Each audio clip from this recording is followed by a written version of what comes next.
Okay, my name is John Henry Furbee.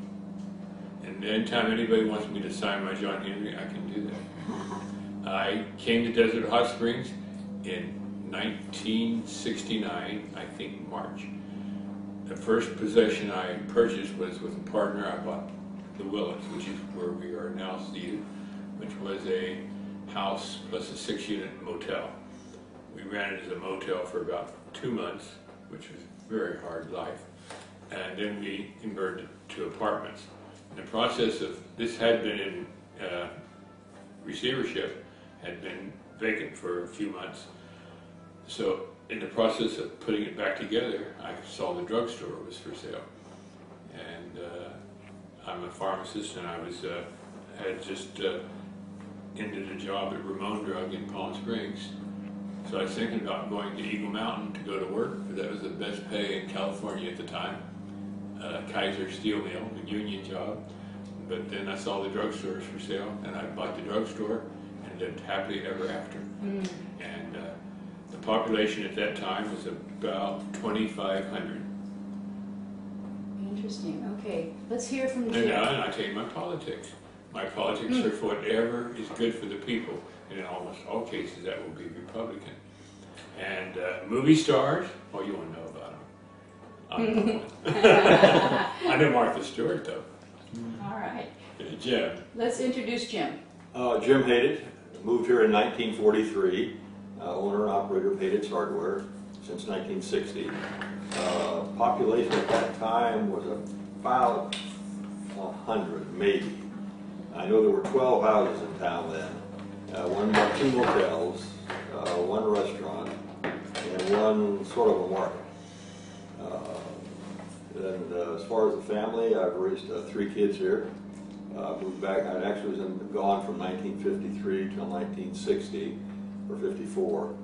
Graduated Palm Springs High School in 1952, and worked in Phoenix with Motorola in their research lab from 57 to 60 after I got out of the service.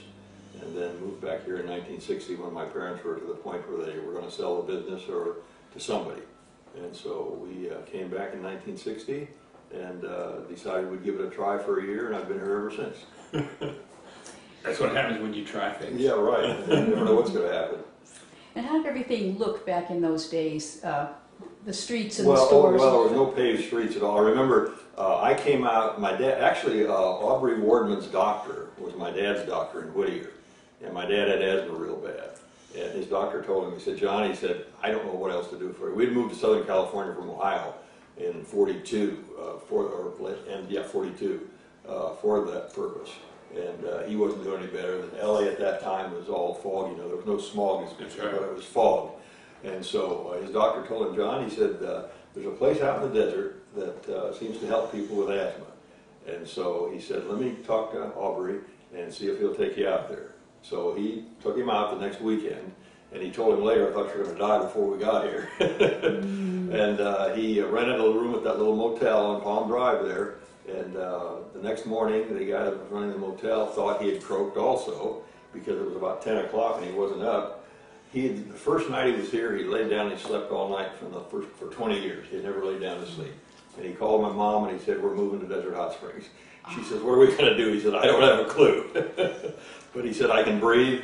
And he started out then, he spent about a week or so in the motel. And every day he would walk, and he'd start at Palm Drive, and by the end of the week he could walk all the way around that mile, you know, the first half-mile section there. And I remember then I came out and I spent a week with him. He was staying at, was that Sukasa on 2nd Street, 3rd Street? Yeah. It was called Sukasa. It was a motel they had. In fact, there was 3 motels here at that time. But anyway, I spent a week out here with him, and then I went back, and then he and my mom got everything all straightened around, and we drove out here, and I remember we turned off a Dillon Road on a Palm Drive, and there was one light, all you could see, and that was at the Idle Hour Cafe. And that was the only light in town that she could see, and my mom, I remember saying, I don't know what I've gotten myself into. Palm Drive paved? No, it was dirt. Palm Drive Everything was dirt. It was all dirt. There was no paved streets in town. The only thing that was paved was Dillon Road, and of course, you left Garnett when you came up to Dillon, and then turned to your right. It's called Aqueduct Road back then. That's It was paved for the construction of the aqueduct, that's why it was paved. It didn't, from North Palm Springs, it didn't go all the way through. There was nothing all the way up to Pearson. It was just nothing but desert. The freeway wasn't in yet, was it? It was 60, or was Highway 99, two-lane road. In fact, it was a two-lane road in 1960. Varner was the same area? Well, okay, Varner, see, is the aqueduct road. Okay. Yeah. Or, wait, no, Dillon, Varner, okay, which is Varner? Varner's one that had the old rocks, filling station. Okay, that was 99. Okay, that's what I That thought. was Highway 99. In fact, that restaurant and hotel up there was owned by Jacobs and his friends at that time. that rock house? Yeah. I love that place. And my dad had even thought about buying it when it came up for sale. Oh, I wish I'd bought it. It's a beautiful building. It's gone. But yeah, everything was dirt. There was nothing paved. And in fact, the only streets were from Pearson up to 8th Street, and from west up to, I guess, Ocotillo wasn't even. That was the cabin sites. The coffee store. Right, DHS cabin sites was the 50-foot lots.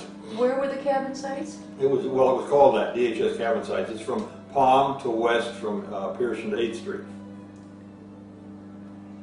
What kind of names do you remember as far as characters in town at that time, those early days? Oh gosh, I don't remember. All 1,200.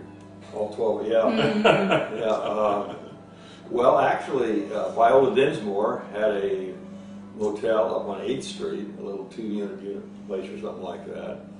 And then there was a guy that worked for her with the name of Brownie, and he used to do painting in town, painted signs and everything, general handyman.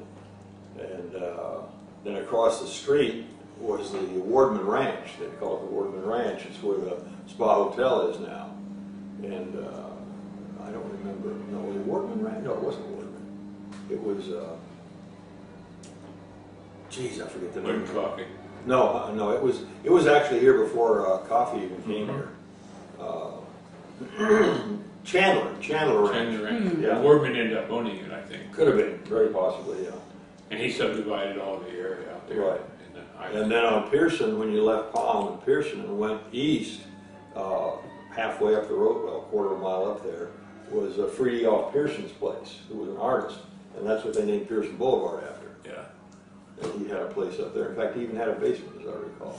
One of the few houses with basements in the area. And the post office, the mail came to where? It was at Palm and Pearson on the northwest corner.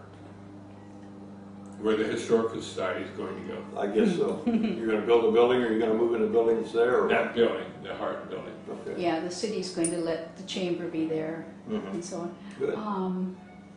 How about the grocery stores? Were there two grocery Well, stores? there was one market owned by John Gentile, and if you if you come up Palm and Pearson, and then when you get to First Street on the right-hand side, you know that big adobe building there? It's on the east side of Palm Drive. Okay, there was a little bit, part of that on the north end was probably, I don't know, 20 feet wide at the most, and it went the width of the building, and that was John's Market. And he had it until, Lord, I don't remember, when did they build that two-story building where the repair shop is now, the tool repair? I don't know, that was what? Anyway, he built that For me. Yeah, it's an all adobe building. He built that and moved his market into there. That was Horton? No, that was John Gentile. Ah. Before Horton. Yeah, way before Horton. And then Horton's came here in '46, I think. Probably before. Yeah, Al and what's his face, his buddy, his partner. And then they built that building down in Cahuilla and Palm. Which is now the Escapade. Escapade, Right. right. Yeah. And they were there for quite a few years, and then they moved up to and built that building. You know where the eye doctor is now? Okay, they were in that building for quite a few years. That was a market. Yeah. That was a market. And then, And let's see, there was Horton's and then Morgan's. okay, Morgan's Market is down there where the thrift store is on Pearson, just the other side of Cactus. They just had one location? Yeah. And it wasn't there very long. Quite a Maybe while. 4 years. Well, yeah, maybe, I don't know. Yeah, it was Morgan's Market. Herb Rorschach was Morgan's father-in-law, I think. They ran it for a long time. And you mentioned homemade bricks. What was that about? The who? The Oh, bricks? well, on Horton's Market, the one down in Cahuilla there, they had, the contractor they had hired, he didn't finish the job. And so Al and Paul Price, right? I don't remember recall. I Joe Poist and John Gentile and what's his name had the bar. Anyway, Alan, his partner, whichever one it was. Yeah, they went up there on 8th Street and finished making the bricks. They did it by hand. Yeah, they were all made by hand. They had wooden frames, you know, and they'd just smack the mud. They'd go in there and pack it down and let them dry and then take them down there and stack them up. And I mean, that thing will probably never fall down. You know, when they tied it together, they used barbed wire. Every layer had a couple of strands of barbed wire going all the way around the building, and the mud was put on that and then the bricks on top. So, pretty good construction. And was Cabot Yerxa around? Mm-hmm. Yeah, he was here. God, where did he live in 43? I can't remember when he started building the Pueblo. 40. Probably then. 5, maybe, somewhere around there. I've known him since I was a kid, or I knew him since I was a kid. Yeah, somewhere around there. I can't remember where he lived before that. He didn't live at Eagle's Nest, because Eagle's Nest at that time was just a little building up there. I think he lived at Cabot, but not a very big place. Could have been. I think a very small place. He built as he went along. Yeah, oh yeah, he added to it. Sort of like I did. Garage. In fact, he used to go out, if something would be torn down out in the desert, a house would fall down or burn down, he'd go out and pull all the nails and everything and bring them back and use those. Yeah. True environmentalist. He Yeah. recycled everything.